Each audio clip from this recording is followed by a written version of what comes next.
ভবিষ্যতে কি আর বড় গরু পালবেন? বড় গরু আর পালবো না ইনশাল্লাহ, বড় গরু পালবো না। আর বড় গরু যে কেউ বাংলাদেশের মধ্যে না পালে তাদেরকে আমি অনুরোধ জানাচ্ছি, বড় গরু পালেন না, আমার মতো ফকির হয়ে যায় না। আমার আছে দিকে আজকে আমি লুট কুলাইতে পারছি, যার নাই তা তো কোনো বিটে বাড়ি বিটে সব বিক্রি করে দিতে হইব। তার মানে কি আপনার বড় গরু এখন গলার কাটা হয়ে না কাটা না, কিন্তু আমি লুট কুলাইতে পারছি দিকে আমি খাওয়াইতেছি। এমন একটা দরিদ্র ফ্যামিলি আছে, ওনা একটা বড় করে আশা বসে নিয়ে পালবো যে গরুটা বড় হইবে, আমি কিছু পয়সা লাভবান হবো, কিন্তু লাভবান তো আমার মতো বাস খাইব। তার মানে আপনি বড় গরু পেলে শখের আশা এখন বাস খেয়েছেন। জি স্যার, জি জি জি। যার সাহস আছে তারাই পালে, আর যারা সাহস আছে হাজারে একজনই তার এটা লেগে জন্য এই গরুটার জন্য শুধু হাজার একটা কাস্টমারই আসবে, সেও তার মধ্যে বাহাদুর হইতে হইব, বাহাদুর সন্তানরা এগুলো সব গরু নিব। সুপ্রিয় দর্শক, আসসালামু আলাইকুম। আপনাদেরকে স্বাগত জানাচ্ছি নতুন একটি প্রতিবেদনে। দর্শক বন্ধুরা, আজকে আমরা চলে এসেছি নারায়ণগঞ্জ বন্দরে। আমরা আছি এই মুহূর্তে একজন প্রান্তিক খামারের বাড়িতে। আপনারা দেখতে পাচ্ছেন আমাদের পাশে কিন্তু বেশ চমৎকার একটি গরু আছে। তিনি অনেক শখ করে এই গরুটি পালন করেছেন 2025 সালের কোরবানিকে কেন্দ্র করে। আজকে এই গরু সম্পর্কে আপনাদেরকে জানাবো। আসসালামু আলাইকুম আঙ্কেল। ওয়ালাইকুম আসসালাম। কেমন আছেন? আলহামদুলিল্লাহ ভালো। কি নাম আপনার? আমার নাম মোবারক। মোবারক আঙ্কেল, আপনার বাড়িতে বেশ সুন্দর একটি গরু আছে, সেটা দেখার জন্য চলে আসলাম আমরা। এই তো সেই গরু? জি, এটাই সেই গরু। আচ্ছা, গরু কি একটু রাগী নাকি? একটু হালকা হালকা থাকবো, করতে না বাড়ে না তো, হঠাৎ করে বাড়লে এরকম করে। আচ্ছা, কোন জাতের গরু এটা? এটা ফ্ল্যাগবি জাতের গরু। ফ্ল্যাগ বি গরু। আপনি কি আরো আগে তো বড় গরু পালন করেছেন না এই প্রথম? না, প্রথম কি আমি আরো 15-20টা গরু এটার সাথে পালছি, কিন্তু সব ছেড়ে দিয়েছি, কিন্তু এটা আমি রাখছি। কারণ এটার কি? জন্য আমি 11টা গরু বিক্রি করে ফেলেছি, কারণ এটার লেগে অন্য গরু শান্তি পায় না, গাই গরু পালতে পারি না, যার কারণে সব বিদা করে দিয়ে আমি তার রাখছি। আচ্ছা, এতগুলো গরু বিক্রি করে দিয়ে এই গরুটাকে রাখার কারণটা কি? কারণটা হলো তে বড় জাতের, এই কারণে দেহ কতটুকু বড় হইতে পারে, এই কারণে ওরা লালন পালন করা। আচ্ছা, একটু যদি ভালো করে দেখায় দর্শক আপনাদেরকে, গরুটা কিন্তু আসলে এক জায়গায় স্থির থাকছে না, এটা কিন্তু এপাশ ওপাশ করছে। এমনি ভালো গরুটা, এমনি ভদ্র, কিন্তু ওই আটকা বাইরে তো, আটকা বাইরের পরেই একটু উতাল পাতাল করে আর কি। আচ্ছা, কিভাবে লালন পালন করা হচ্ছে এই সুন্দর গরুটি? ভাই গরিবের হালে আসি, খাদ্যের ন্যাচারাল খাবারে দিচ্ছি, যেমন গমের বসি, পুলিশ রাইস, পুলিশ সাইলেন্স, ভুট্টা ফাঁকি এবং আলু, মানে এই গমের বসি, এসব ন্যাচারাল খাবার, দানাদার খাবার। জি। আচ্ছা, দৈনিক কত কেজি খাবার প্রয়োজন এবং কত টাকা খরচ এটার পেছনে? ভাই বর্তমানে ওর পাছনে ডেলি 1200 টাকা লাগতেছে আমার। 1200 টাকা? জি। তো অনেক টাকা খরচ হচ্ছে। হচ্ছে কি করবো, খাওয়াতে দেবো, না খাওয়া রাখলে তো গরু থাকবো, আমি কি না খেয়ে থাকতে পারবো? যতটুকু লাগে অতটুকু খাওয়াতে দেবো, এই আর কি। এত টাকা খরচ করে গরু পালন করে আপনি লাভবান হতে পারবেন কিনা? লাভবান তো হতে পারবো না, কিন্তু শখ জাগছিল একটা গরু বানাবার, এখন তো মারতে পারতাম না, তারা ছাইরও দিতে পারবো না, যার না যদি ডেলি 2000 টাকা খায় আমার খাওয়াতে হবে, বাধ্য করতে খাওয়াতে হবে, কিছু করার নেই। সব কি পূর্ণ হয়েছে? জি ইনশাল্লাহ শখ মিটে গেছে, শখ পূরণ হয়েছে, আশা ছিল, পালছি, বড় হয়েছে, দেখছি ভালো লাগছে। এতে আমার অনেক পরিমাণ টাকা লস হইব, ব্যয়বহুল লস হইব, কিন্তু কিছু করার নেই। কেমন টাকা লস হতে পারে? শখের নাম সবই শখের তোলা 80 টাকা, একটা কথা আছে না, এরকম আর কি। লসটা কেমন হতে পারে? লসটা পরে আমার 3 হতে 4 লক্ষ টাকার মতো লস হইব। 3 থেকে 4 লক্ষ টাকা লস হবে? লস হবে। এখনো পর্যন্ত কত টাকা খরচ হয়েছে এটার পিছনে?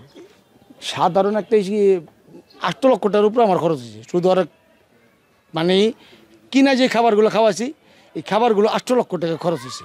8 লক্ষ টাকা? জি।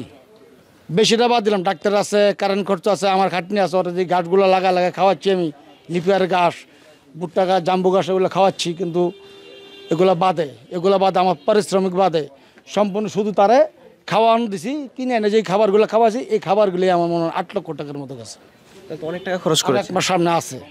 আচ্ছা, এত খরচ করে গরু পালনটা করলে তো লাভবান হওয়া যাবে না।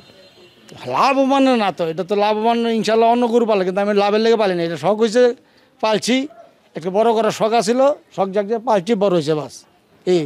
শখ যেহেতু পূর্ণ হয়েছে, ভবিষ্যতে কি আর বড় গরু পালবেন? বড় গরু আর পালবো না ইনশাল্লাহ, বড় গরু পালবো না। আর বড় গরু যে কেউ বাংলাদেশের মধ্যে না পালে তাদেরকে আমি অনুরোধ জানাচ্ছি, বড় গরু পালেন না, আমার মতো ফকির হয়ে যায় না। আমার আছে দিকে আজকে আমি লুট কুলাইতে পারছি, যার নাই তা তো কোনো বিটে বাড়ি বিটে সব বিক্রি করে দিতে হইব।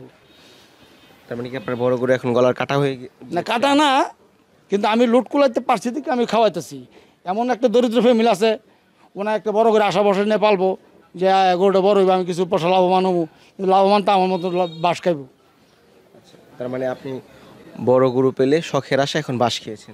জি স্যার, জি জি জি জি। দর্শক, আপনারা কিন্তু অবশ্যই বড় গরু পালার আগে চিন্তা ভাবনা করে বড় গরু পালবেন। আঙ্কেলের যেই অভিমত, তিনি বড় গরু পেলে ক্ষতিগ্রস্ত। আচ্ছা আঙ্কেল, গরুর একটা সুন্দর নাম আছে, কি নাম রেখেছেন? নামটা হলো তার বাহাদুর। বাহাদুর। বাহাদুর ওজনটা কেমন আছে? ওজনটা আছে প্রায় 1100 কেজির মতো। প্রায় 1100 কেজি। কত টাকা দাম চাচ্ছেন বাহাদুরের? আমি তো দাম চাচ্ছি 10 লক্ষ টাকা। 10 লক্ষ। জি, ওই আহামরি চাইলাম না, 20 লাখ 25 লাখ 30 লাখ সম্ভব না। 10 লক্ষ টাকা দিলে ইনশাল্লাহ আমি বিক্রি করে দেবেন? জি।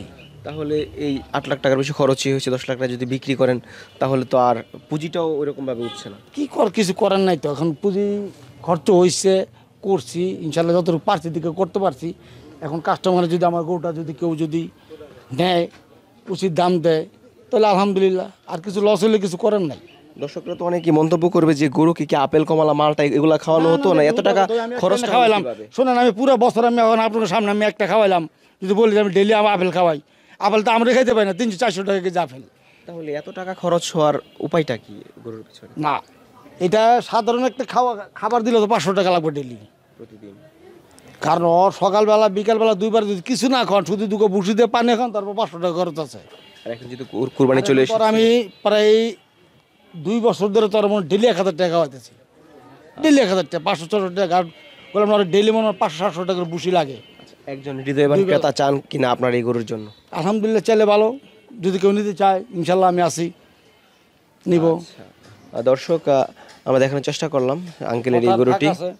আচ্ছা, কিছু আলোচনা করতে জি জি, আলোচনার মাধ্যমে ইনশাল্লাহ বেচা কিনা হইব, সমস্যা নেই। আসবো, দেখবো, ঠিকানা তো অনুসারে আসবে, আলাপ করবে, বসে চা পানি খামু, আলাপ করবো, দামে বললে যে সৌভাগ্য ব্যক্তিমান নিয়ে যাইব।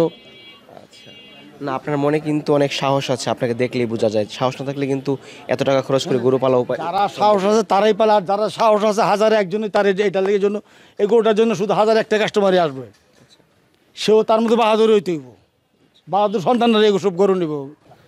আচ্ছা, না আমরাও চাই যে আঙ্কেল আপনি ন্যায্য দামে গরুটি বিক্রি করতে পারেন, যাতে যাতে আপনি কিছুটা লাভবান হতে পারেন। লাভবানের দরকার নেই, আমার এটা শখ জাগ দিল, এটা আমার অনেক টাকা লস হইব।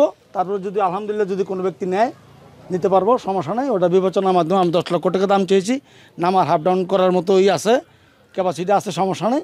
যদি কেউ চায় তাহলে ইনশাল্লাহ আমার সাথে যোগাযোগ করতে আঙ্কেল পারবো। অসংখ্য ধন্যবাদ সময় দেওয়ার জন্য। ভালো থাকবেন। আসসালামু আলাইকুম। ওয়ালাইকুম সালাম। আলহামদুলিল্লাহ, আপনারাও ভালো থাকবেন ইনশাল্লাহ।